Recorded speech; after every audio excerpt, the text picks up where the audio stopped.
And welcome, everybody. Welcome to all our regular firefighters.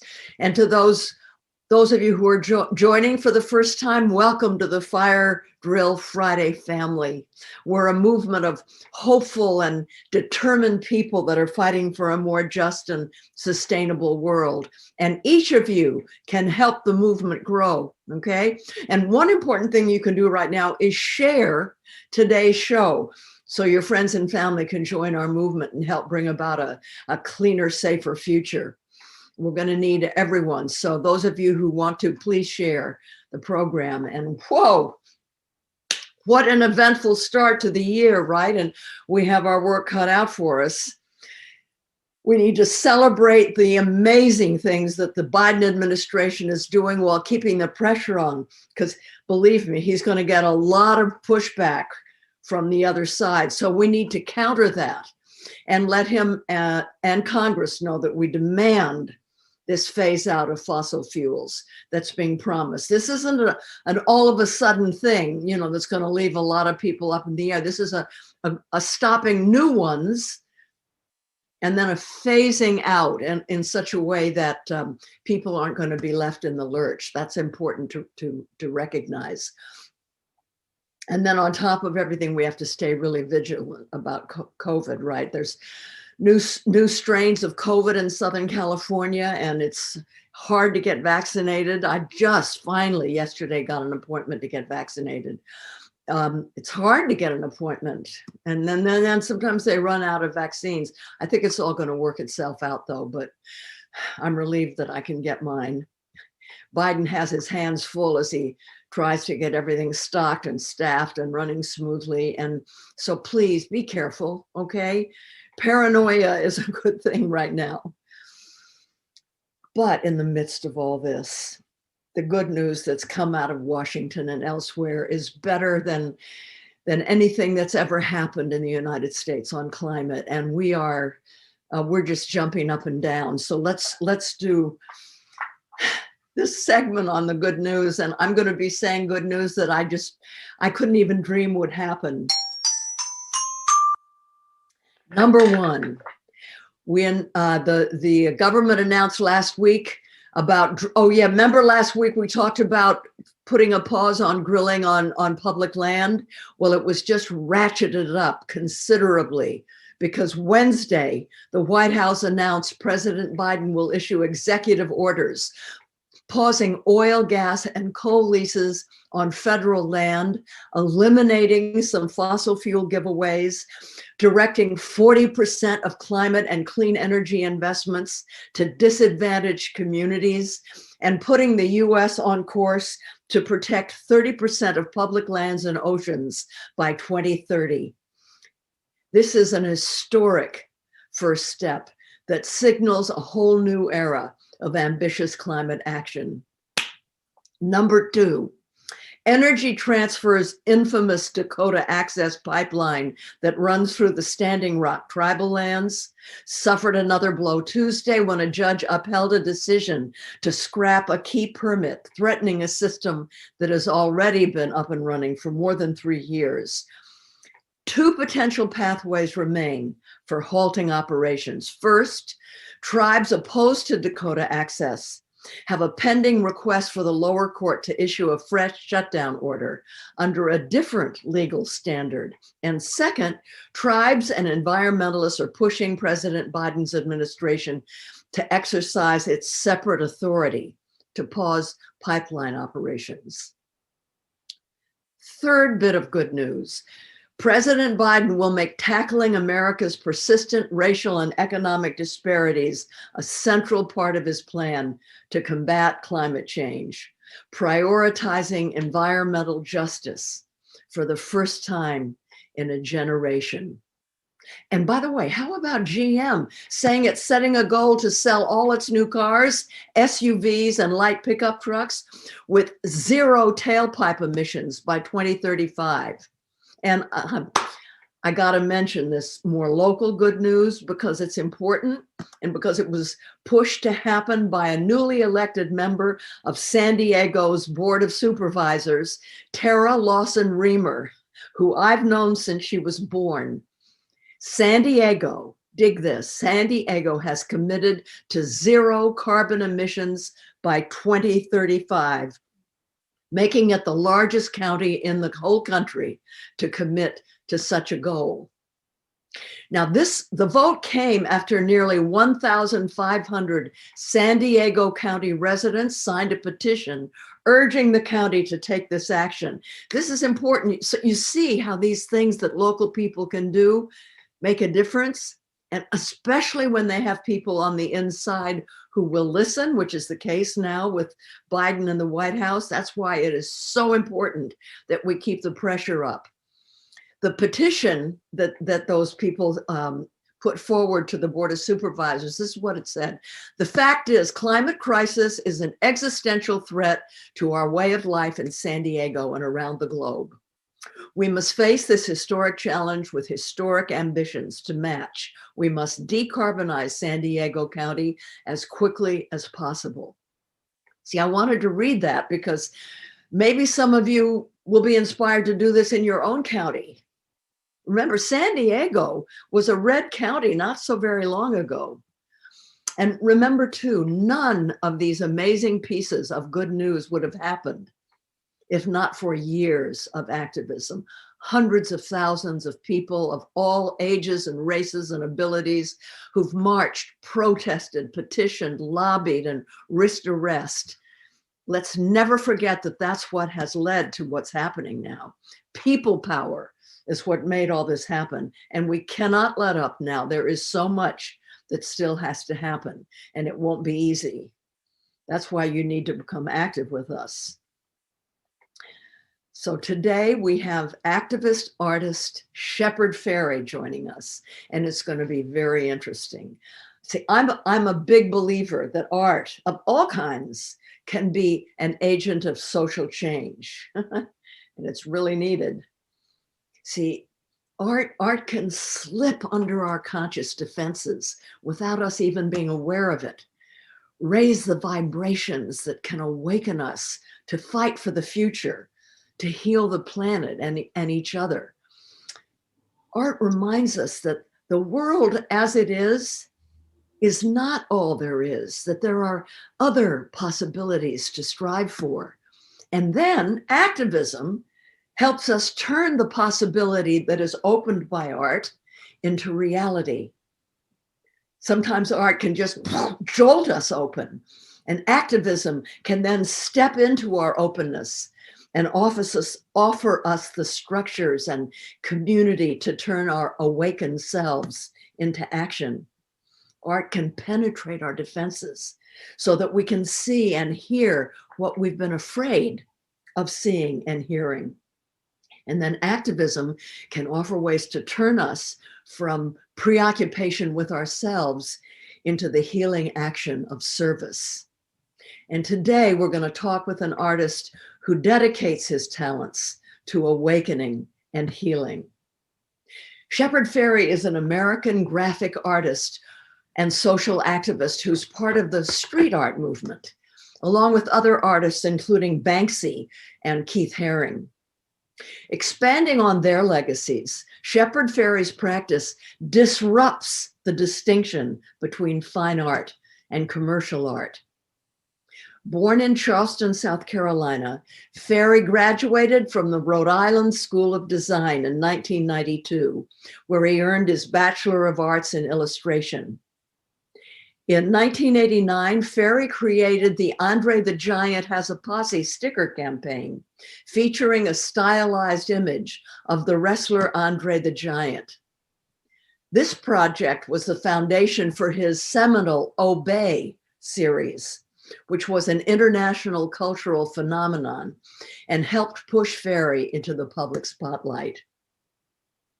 The artist is perhaps best known for his iconic 2008 Hope campaign, which portrays a portrait of then presidential candidate Barack Obama in red, white, and blue, and it was adopted as the official emblem associated with the presidential campaign.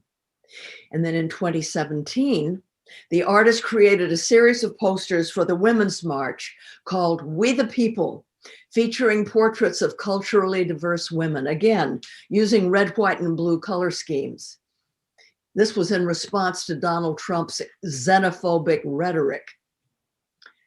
Ferry currently lives and works in Los Angeles, California, and his works are included in the collections of the Smithsonian in Washington, D.C., the Los Angeles County Museum of Art, and the Victoria and Albert Museum in London.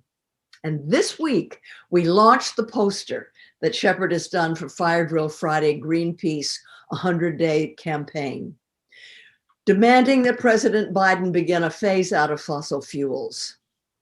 And then a little bit later in the program, Charlie Jiang, one of Greenpeace's climate campaigners, will join us to talk about how we're going to use the poster in the 100 Days campaign. But first, welcome, Shepard. I am so grateful that you're joining us. And you'll notice the homeboy poster behind me that you did. Yeah, I'm really honored that you have that there. And at the night of the gala, when that piece of art was unveiled, you were at the table right next to me, and I was just so excited to see you there. So yeah, this is great that I'm working on things I'm really passionate about with people I admire who have such a great megaphone, and yeah, it just makes me, for all the things that need to be addressed in the world that are unjust, it's nice to be with allies who are making a difference. So thanks for having me. Thanks. Tell us, what role do you think political art has? What do you hope it'll accomplish when it's out in the world?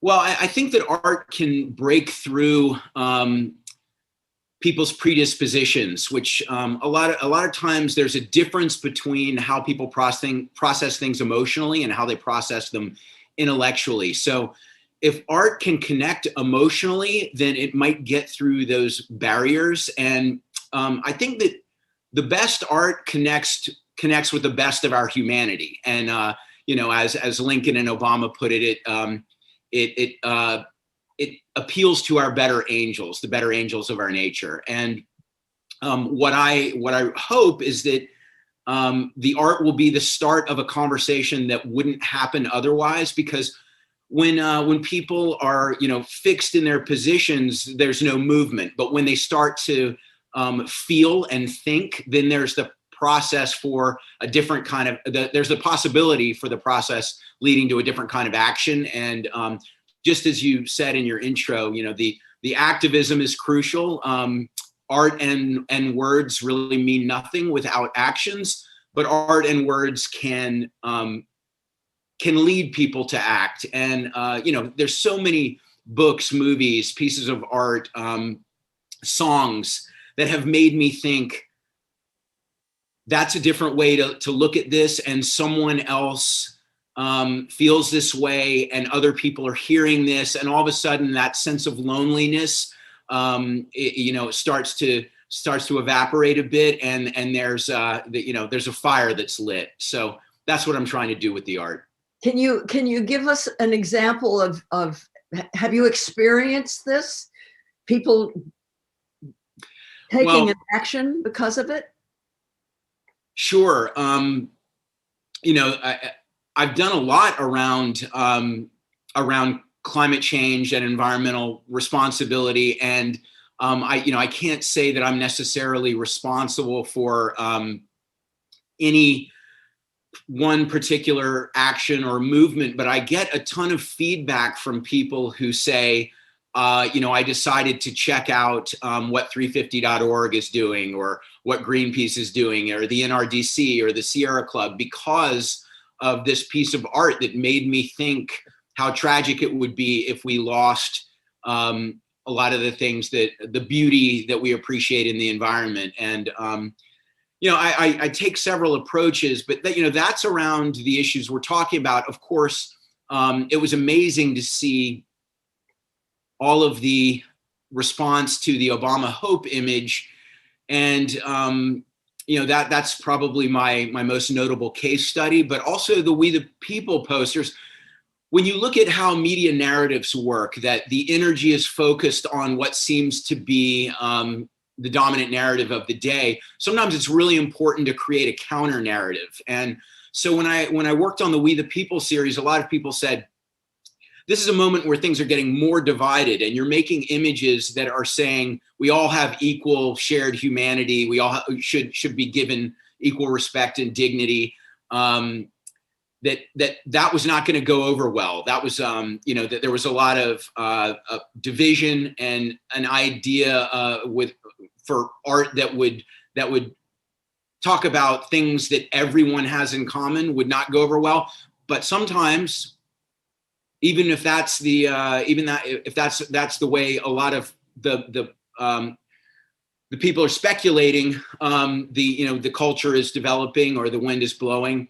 If you put something that's a counter to that out there, you find that there's actually a really strong demand for it. And it was amazing to see how ubiquitous those images became, not just at the women's marches in LA and DC, but Berlin, Sao Paulo, all over the world, London, Paris. And for me to make something working with a small organization like Amplifier, put it out free online, and then see it take hold.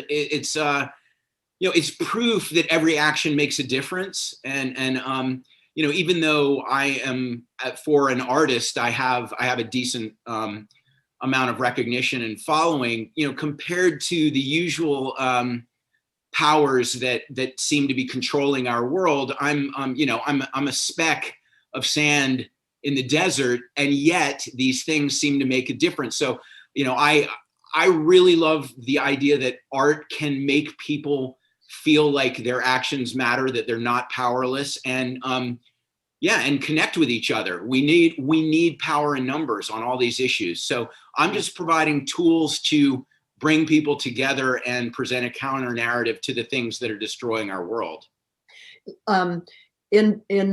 In 2015, it was leading up to the Paris climate talks. You kind of contributed to the conversation by unveiling a 2.3 ton sphere that represented the Earth. It was suspended between the first and second floor of the Eiffel Tower. It was called Earth Crisis. What were you hoping to accomplish with this, and what was the response? Well, I was hoping to just expand the conversation by hijacking one of the world's great landmarks as a frame for an idea that wasn't being talked about enough. And it was a really great moment for the possibility of progress on environmental responsibility for the whole globe. And unfortunately, the terror attack at the Bataclan happened during that same time, and it ended up eclipsing a lot of the news coverage that COP21 should have gotten, and I guess that my installation maybe should have gotten. There was still a decent amount of attention to it, which every little bit matters. I feel like it was great to see several people from both the scientific community and the celebrity community using the image of my Earth Crisis globe at the Eiffel Tower as, the image that went with a tweet or an Instagram post. And when there's a symbol that gets people's attention, to me, that's, that can then lead to a conversation. That's extremely valuable. And I've been accused of being a propagandist, but what I say to those people is propaganda wants to be the final word in the conversation. I want to be the start of the conversation with the stuff that I'm making. Yeah. As you're talking, I'm thinking about, I don't know if you know this, but ocean liners, what steers massive ocean liners is a little thing that's attached to the rudder called a trim tab. And Right. It's quite small, but it's what causes the huge ship to turn. So in a way, that's, some of your art is like a trim tab. Now, listen, you were born in 1970. That was the year I started my activism. And it was the Vietnam War that launched me into activism. What was happening in the world when you decided to use street art to awaken people? Well, first of all, 1970 is also the year that Earth Day was founded. And I know the EPA was founded around then too. So yeah, good year for your activism and a couple of other things. My birth being probably the least valuable of those, but a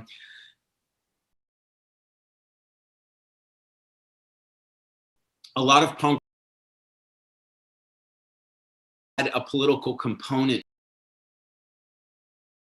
Up in South Carolina, where it was very conservative, I started to question aspects of the structures there, and whether it was around race, white privilege, any number of things. I think I was just a restless teenager, and I loved making art, but art didn't connect to anything culturally or politically that was meaningful to me until I saw how art was used as part of punk rock album packaging and flyers, and there was a real sense of irreverence. And then when I discovered street art, it was taking that idea, to more overtly political topics in a way that, to me, put art where people live their lives. And the big problem with art versus music was that art being so elitist, someone having to go to a gallery or a museum, I felt it was squandering a tremendous opportunity to connect with a bigger audience. Whereas music, even underground music, had a very low threshold for entry, and there's a visceral side to it. Street art has a visceral side to it. The way that people's curiosity is piqued when they see something that's disrupting the usual flow of information in the public space. So really, I took my my desire to make art, my admiration for bands like The Clash and the Dead Kennedys and people like Bob Marley and Patti Smith, and said, how can I apply that ethos to my artwork in a way that's fun and actually tries to make things better. And initially, when I got into this, I was really only dealing with big principles like the problems of abuse of authority, abuse of power, racism, unwanted surveillance, because I wasn't confident about my sophistication around politics. And what I later came to understand, in short order, was that a lot of people being made to feel like they don't qualify to comment politically is part of the way that those in power suppress resistance. And so it was really enlightening to understand those dynamics and say, first of all, I need to educate myself so I can stand behind what I'm saying. But secondly, my voice is just as legitimate as many of these people. And because many of these people are trying to obfuscate their true agenda, my voice might be more legitimate than theirs. Great. From what I've read about you, you're very aware that there's strength in numbers. That alone as individuals, we're vulnerable, but together we're powerful. And I remember, it's the value of being older. I remember when Ronald Reagan came to power in the 1980s, he ushered in a massive corporate takeover of our economy, which is what led to the beginning of the really severe economic inequality. He closed hospitals for the mentally ill, which was the beginning of the homeless crisis. But the other thing that began under Reagan, and it was quite deliberate, was the vilifying of the collective, the notion of the common good and the exalting of individualism that continues to this day. I mean, this is problematic anytime, but it's especially problematic right now when we're facing, I'm talking about the climate crisis, a collective crisis that requires collective, not individual solutions. You know, we're powerless to make needed systemic change as individual. And that's why individualism works to the advantage of people who wield power. Have you given any thought in your art in relation to collectivity versus individualism? Yes, I have. And I agree with you about Reagan. In 2011, right before Occupy Wall Street happened, I made an image. I made two images of Reagan. One said, it was him with a sign like a used car salesman saying corporate influence for sale. And then another one that said, it's morning in America, but MOURN. Because I looked at I was paying very close attention to what was happening with income inequality and a lot of the systemic things that were perpetuating that. And really, Reagan was a major architect in the change of that culture. So I agree with you. I didn't like him just because the dead Kennedys didn't like him in 1984, but I actually began to understand. And that culture of individualism is really problematic. I think that we can all be happy with who we are and love to have personal liberties, but also I think it's important for us all to understand that many of the things that we're trying to cultivate with in ourselves is to then find validation with others. So what an irony that then we would disrespect others while seeking their validation at the same time, and not believe that when we're all doing better, we do better when everyone does better. And so in my art, I frequently use text saying things like we instead of you or I, and also creating tools that are meant to be shared, that it's not, this is sure, I created it, but I am not, I'm not taking ownership of it in the same way that many people who create intellectual property do. I really want these things to not only be shared, but also to create a template for empowerment so that other people create and share, and it creates a culture of creating and sharing. And, this,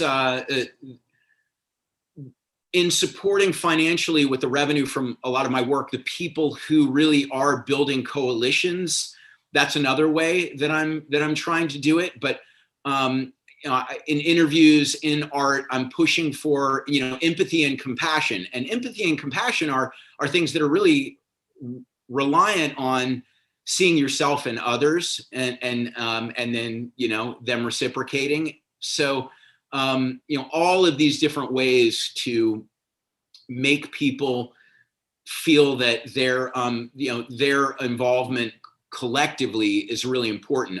Civic participation. I mean, voting is another example of that, where somebody will say, well, my vote doesn't make a difference. Yes, but your vote combined with the millions of other votes makes a huge difference. And it's how deep-seated the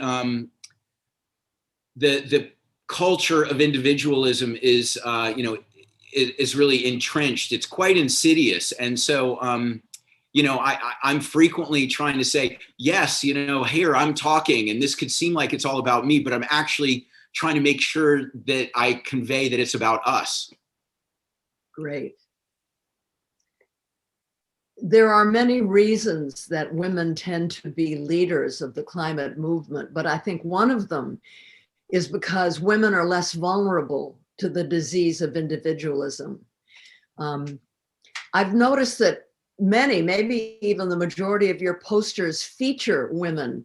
Do you think I'm right and about women being less vulnerable to individualism? And is this one of the reasons that you focus so much on women? Or do you feel you focus a lot on women? I do, and this is a more recent development And when I say more recent, I mean, I've been doing my work for 30 years. It's in the last 15 years. I have a 15-year-old daughter. I've been with my wife for 22 years, and having her as a partner in life and business, and you know, she's a muse and you know, a philosophical comrade. It's really beautiful to have that, but to see how patriarchy works in a destructive way, and you know, to think, okay, there's so much generosity that I see in women that I don't see in a lot of men. And of course, I'm generalizing. There are terrible people across the spectrum, and there are wonderful people across the spectrum. But I do think that the female perspective is undervalued, and that our society would be much better if that compassion and generosity and sense of community that I see frequently coming from women was valued more. And so, you know, it's you know, we're all in this together. Men and women need each other. I'm reading The Will to Change by Bell Hooks right now. And, you know, the many men want to escape the currency of patriarchy, which is domination and you know, you know, selfishness. So and some people, in order to succeed or thrive within that structure, have taken on, men and women have taken on characteristics that they might resist if things weren't structured that way. So we all have to work to undo it. But part of a small way that I can do that symbolically is by celebrating what I think is really important about the female perspective in my work. Thank you, Shepard. And so now we go to your new poster, which is going to be a centerpiece for Fire Drill Friday and Greenpeace's activism around Biden's first 100 days. And it's so beautiful, Shepard. I love the design that you've chosen. Tell us about your vision for the design and what you hope this new Biden poster will accomplish. Sure. Well, thank you for you and Annie from Greenpeace for asking me if I'd be willing to make something around climate change and whether the Biden administration would be as progressive as the planet needs on the issue. And you know, you and Annie came up with I'm not going to take credit where it's not due. You and Annie came up with the idea of you know, sort of the classic angel on one shoulder, devil on the other shoulder for Biden, and which direction would he go? And you know, I wanted to come up with a way of symbolizing that with the imagery, and also to make a portrait that had a neutrality to it. It's funny, I've read some of the commentary. Some people say, like, he looks too good and too young. This is just another thing of you know, putting somebody on a pedestal like you did with Obama. I actually didn't really see it that way. I can't help but idealize things a little bit when I illustrate them. But I looked at it as very neutral. But the left and right sides of the composition are not neutral. He needs to, and we need to, you know, decide which side we're on, and then act to make the side we believe in a reality in the world. And so, you know, and by the way, I also think when you're trying to cultivate the support of people you'd like to be allies, that flattering them is a lot better than offending them. So, if I had to err on one side or the other of making the portrait flattering, yeah, I'm going to go to that side and appeal to, you know, not only his conscience, but his vanity. But, but you know, what I really hope is that people who look at this issue can see it in, you know, the stark contrast between a future where we allow the fossil fuel companies and their short-term profit motivations to dictate what all of the rest of us have to have the planet look like, or whether we think about how we collectively can push for a better future that is also going to create a lot of valuable jobs. You know, there's no sacrifice to be made. There's no economic downside. There, you know, for most people of the world and most Americans.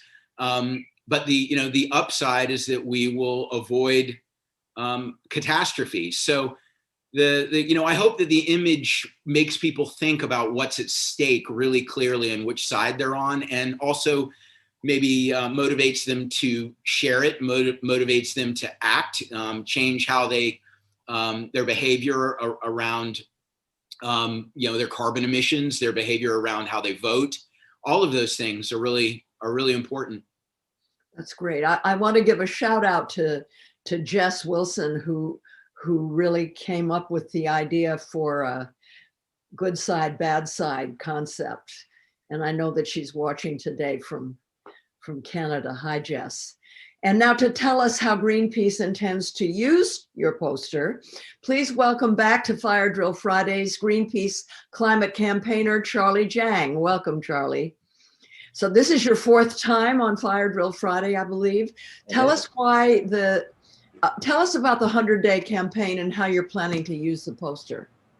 Sure. Well, first, it's really great to be back on Fire Drill Friday, and good to see you, Jane. And thank you so much, Shepard, for all your work and activism. And the poster is absolutely beautiful and just such an asset to our movement and to all our work to ensure a stable climate. So, this week President Biden took really actually strong actions to fulfill some key campaign promises on climate. But we know that this is just the beginning, right? He's on the right track, which is, I'm really amazed to say that. But there's still so much work that we have to do to not just, build back better, as he says, but to build back fossil free and to launch the decade of the Green New Deal so we can all thrive together. So the first 100 days of Biden's administration are going to be absolutely crucial, for the president and for Congress to take real bold action at the scale that science and justice demand. And so far, we know that the president has only taken these actions because we made him do it, right? We pushed him to become, at least it seems, on the right track to be the climate president we need him to be. But we know that oil and gas companies, that politicians who still deny the reality of the climate crisis are already pushing back. So as you said at the intro, Jane, we have to keep going. And that's what this campaign, this poster is really all about. It's, as Shepard said, putting the onus on Biden from all of us to say, which future are you going to deliver, right? Are you going to deliver one where fossil fuel pollution and frontline communities, continue to reign and climate catastrophe is what we are saddled with? Or is it one where all of us can work together to thrive, to ensure clean air and clean water, dignified, well-paying jobs, and a shot at a good life out of these crises that we're facing? So the poster and all the work that we're going to do together in the next 100 days is up at whichside.org. And what we've done to start is we've taken it into the real world. So I'm hidden in that picture, but I'm at the bottom right. We're with a giant version of the poster in front of the White House in Washington, D.C., to put Biden on notice and to say, what are you going to do? Our colleagues from Greenpeace offices around the world have been chipping in too. We've been in Mexico, Germany, Australia, Hungary, and so many more places, because this is not just something that we in the United States have to do. This is a global effort. The world is watching, right? The world is watching what we do, what the president does, what Congress does, to see if we can follow the demands of science and justice and phase out fossil fuel production for good. So over the next 3 months, we are going to have up-to-date calls to action, ways that you all watching can get involved and help us put pressure, more pressure on President Biden and on Congress. That's going to be at whichside.org. I I just say I first encountered your art, Shepard, with the portrait you made of President Obama in 2008, and I just love that you're doing the same type of thing for President Biden, and centering it on this this enormous crisis that we're facing and all the opportunities that we have if we address it together. Thanks. I'm really excited to see the artwork used out in the real world, because I think we're all used to seeing things transmitted through social media and screens on screens, and yeah, there is a value to that. But I think when the landscape of the real world starts to be impacted and people see things that are tactile, I think it has a really strong emotional impact. And I'm so excited to see those uses of the artwork out there. So great job. And yeah, I can only hope that it achieves what you all are looking for. But I'm very excited to see it out there. And yeah, I know from all these years of experience that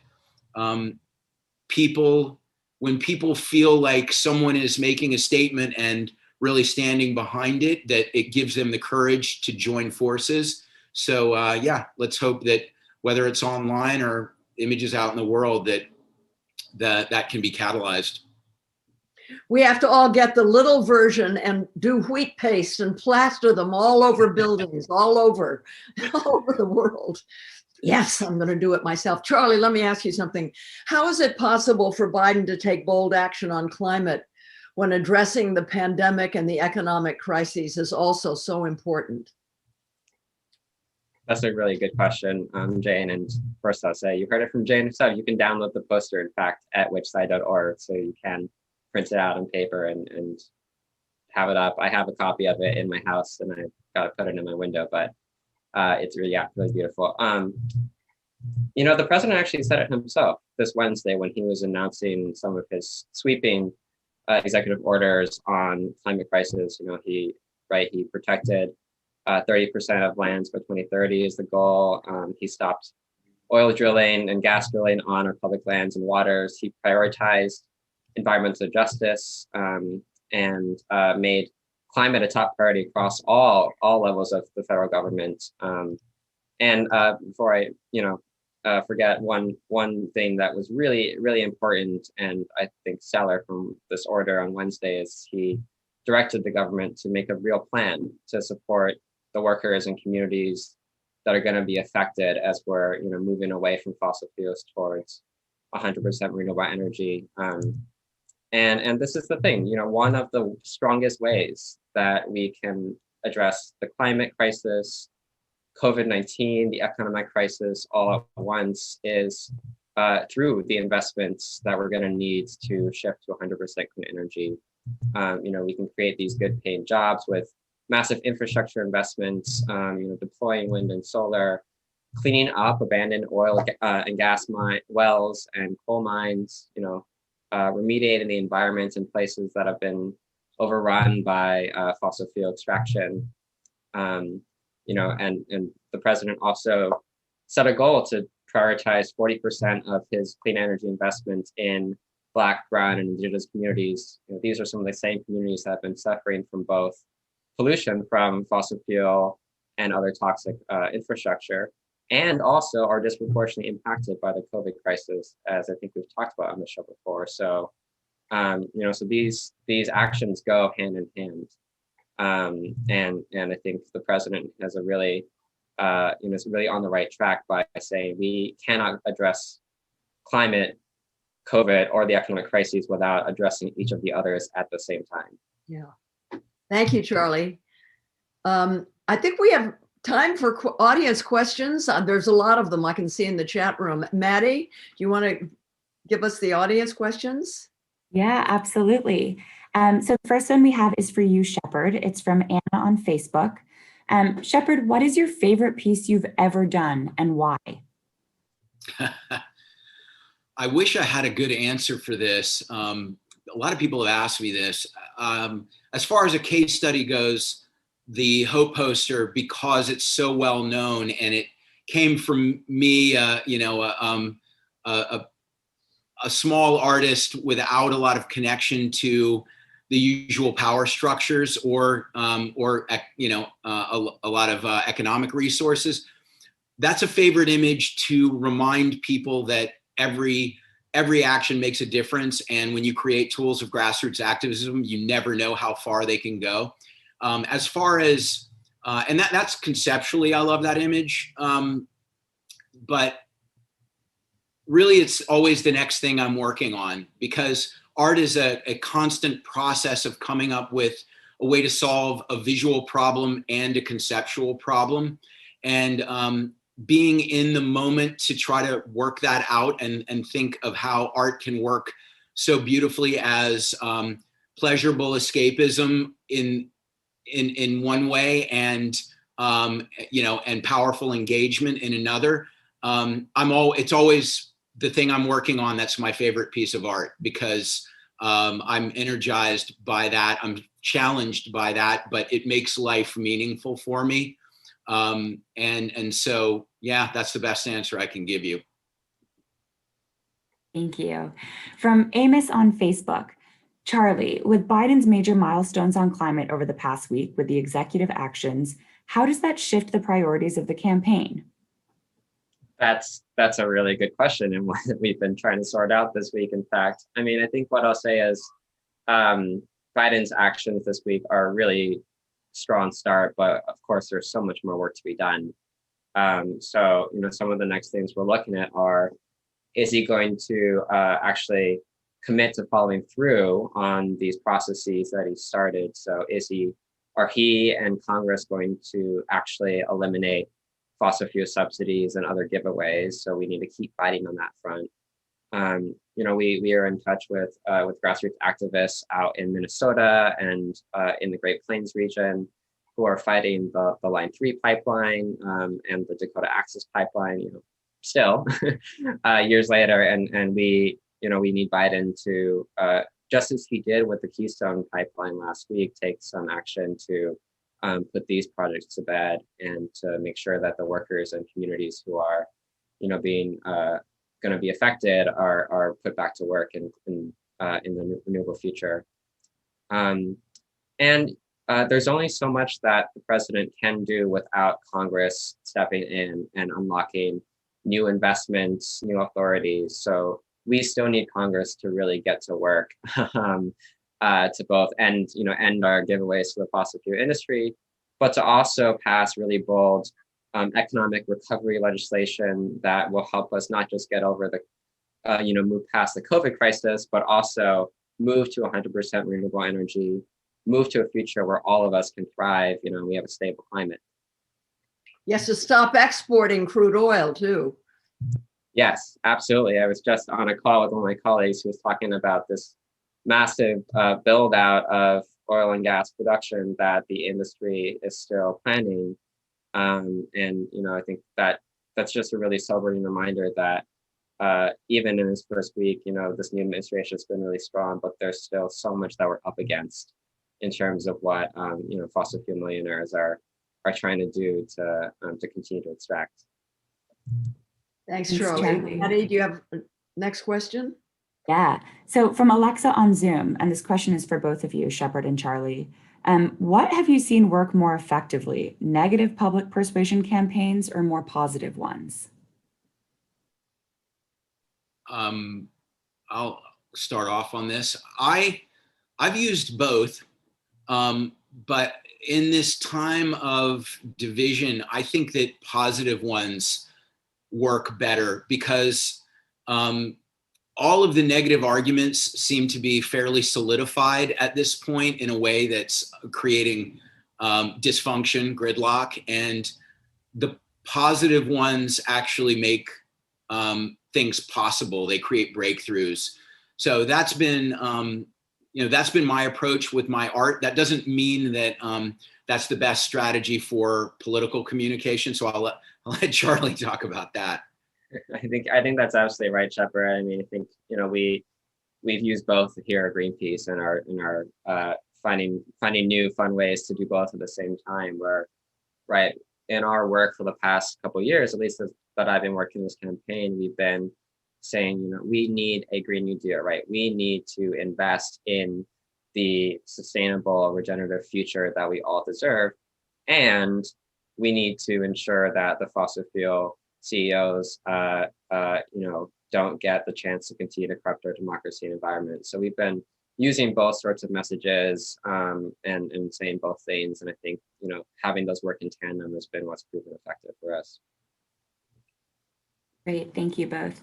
From Willa on Zoom, Shepard, you've spoken about many of the issues you've created art around, including criminal justice reform, politics, climate change. How do you decide which issues you want to focus on at any given time?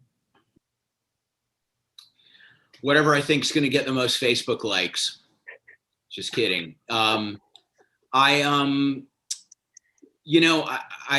think my antenna are up. I'm very sensitive just about justice in general. So I feel completely overwhelmed at all times. There's always so many things to deal with, but sometimes it's what seems most urgent in the moment. And other times it's what I think I have a good idea about how to articulate visually. And, you know, unfortunately, when I talk about the themes of racism, sexism, xenophobia, environmental destruction, wealth inequality, the need for democracy to function better.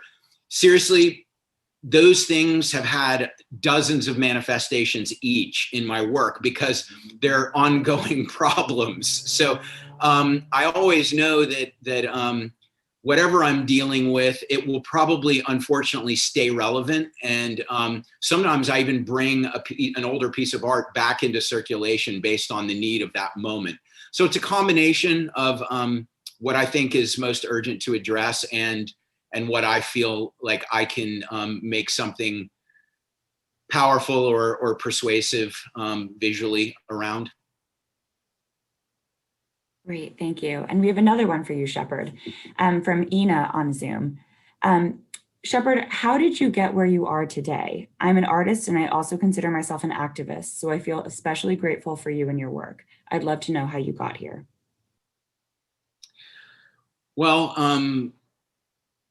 I was very lucky that my parents paid for art school for me. Once I decided that I wanted to be an artist for a living, I had to work, had to get some loans and some jobs on campus, but I already know that I'm much more fortunate than a lot of people to have my parents help with my art education.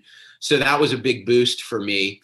But then I worked basically 2 shifts a day I still do, I have for my entire life, and I'm passionate about what I do. So I don't consider it a sacrifice. I consider it mostly a joy, but the first 10 years of my career, I was living hand to mouth. I was, in poverty, and one month I'd have to stiff my landlord. The next month I wouldn't pay the phone bill. And it was like a lot of plates in the air of who was going to be compassionate for the situation I was in, but I just did not want to give up. And what I see with a lot of artists is that they are creative people, yet they can't find creative ways to keep the dream alive. And I could go on for hours about all the different hustles to keep the dream alive for those first 10 years that I came up with. And I frequently do talk about that. But I believe that creativity is really important to society, and it's really good therapy for people. So sticking to your vision, believing in it, and really developing your own unique voice and being tenacious. That's my advice. That's the only way to get there. I had no business sense at all. I was a terrible business person, but I was able to do it because I was tenacious. Great, thank you so much, Shepard. Charlie, sort of pivoting back to the 100 days work and Biden, is there any one thing in particular that the Biden administration has done or announced that is particularly exciting to you or your team? Oh, it's so hard to pick one thing. I'm gonna cheat and do 2. The first thing is pausing new oil and gas leases on federal lands and waters, public lands and waters. And that's exciting because that's something we've been asking for years now, and something that you all asked for just in the last couple of weeks. I think, thousands of you signed a petition demanding that the administration do this. So that was really exciting to see happen. I think the other thing goes right along with that, which is, as I mentioned, ensuring that no worker community gets left behind. I think it's absolutely really critical that all our efforts to tackle the climate crisis and move beyond fossil fuels, have to continue to build and lift up community, right? As we were talking about earlier, not continue to bring more harm or pain to people, especially those that have been already left behind from deindustrialization, from the pollution caused by oil and gas production. So that's what I'd say. And I think those actions always have to come together. And we have to continue to think about what are the jobs and investments we can make for the future at the same time as we're trying to clean up and move beyond the extractive industries of the past. Thank you, Charlie. We have time for a few more, Maddie. Yes, I think we can squeeze one or two in for sure. From Mary on Twitter, Charlie, what can people do to get involved in this fight? Biden has done incredible work so far, but how can we make sure that he keeps moving in the right direction? Well, the answer to that is going to be at whichside.org. There's going to be a up-to-date, action that you can take, whether it's a petition or sending a message to the president or to your members of Congress. We'll hopefully have more creative ways that you can volunteer with Greenpeace and bring Shepard's art out into the streets, and into your community. So that's going to be all going to be online. Again, whichside.org, where you can also find Shepard's art. And I think it's been a wild 10 days trying to keep up with the changes that have been coming in this administration. So, we're going to have to keep being nimble and stay on our toes to keep one step ahead of what we need the administration and Congress to be doing. So stay tuned, I'd say.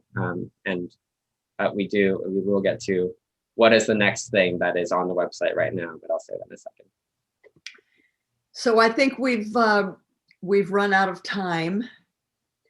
I want to thank you, Shepard and Charlie. Thank you so much for joining today and for the important reminder of what a vital role art plays in our movements. I'm really grateful, Shepard. Thanks. And what an incredible week of climate action it's been. Biden paused drilling on public lands and waters and took the first steps to eliminate fossil fuel subsidies. Can you feel the momentum? It's a beautiful and powerful thing. We should celebrate this week's progress and remember that it was born as a result of years of fighting, struggle, and relentless and courageous activism. It's because of people like you who know a better world is possible and are willing to fight for it. Now, as Charlie mentioned, we've launched a new action site where you can download your own Shepard Fairey Which Future poster and stay up to date with the best ways to hold President Biden accountable. You can find the link and lots of other great resources at firedrillfridays.com/take-action. firedrillfridays.com, take action. President Biden is off to a strong start in week one of his presidency, but he's going to need to go further. And with Biden in the White House and Democratic majorities in both House and Senate, a lot is possible, but nothing is guaranteed. It's not going to be enough to simply reverse Trump's damage. Our communities deserve both progress and repair, and we have to keep fighting for it. Each time you take action, you're joining thousands of people to keep the pressure on Biden to continue the momentum of taking real action on climate justice. Thank you all, all you firefighters that join us every week. And welcome again to the newcomers. We're so glad you're here. Next week, we have a great rally for you. It's going to be very special. You won't want to miss it. I hope to see you all there. Thanks.